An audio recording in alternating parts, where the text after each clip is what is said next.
We are going to begin this morning in the Middle East with exclusive photos and video obtained by CBS News. The pictures, you're seeing them here right now, they're believed to show Hosni Mubarak's departure from Cairo last Friday. That is, of course, the day he stepped down as president, finally conceding to the thousands of pro-democracy protesters. The images appear to show Mubarak waving goodbye before leaving by helicopter with his family for the resort city of Sharm el-Sheikh in Egypt. Now, that, of course, was just 6 days ago. The shockwaves, however, from that uprising continue to be felt and felt strongly across the Arab world. For a closer look at that, CBS News correspondent Terry McCarthy joins us this morning from Cairo with the very latest. Terry, good morning. Good morning, Erica. And there was a violent crackdown on protesters in Bahrain this morning, which is, among other things, a key regional ally for the United States, because that's where the U.S. Navy's 5th Fleet is based. Before dawn this morning, violence broke out in the island kingdom of Bahrain. Thousands of protesters had camped out overnight in Pearl Square in central Manama, imitating the occupation of Tahrir Square in Cairo.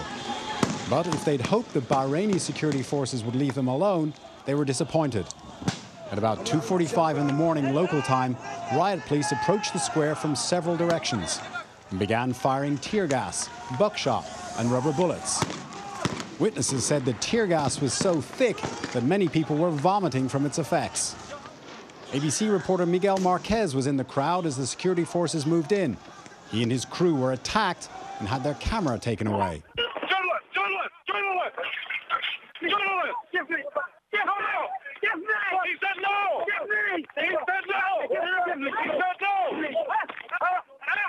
Marquez managed to escape, and a little later he reflected on what happened. They are going to clear that square tonight ahead of any protests on Friday. By first light, the square had been cleared. Convoys of military trucks rolled in, and the security forces unrolled razor wire to prevent protesters from returning. Some of the regimes that are now facing opposition are likely to use extreme violence themselves, as we've already seen in Iran, as we're likely to see in places like Syria and Libya, where they have no compunction against shooting their own people. Already, security forces have opened fire on protesters in Yemen, where President Saleh is trying to prevent protests from challenging his 33-year rule.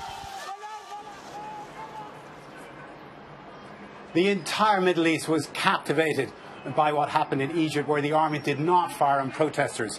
However, the big question now going forward is whether peaceful change is possible in other countries in the region. Erica? And that is the big question mark. Terry McCarthy in Cairo, thanks.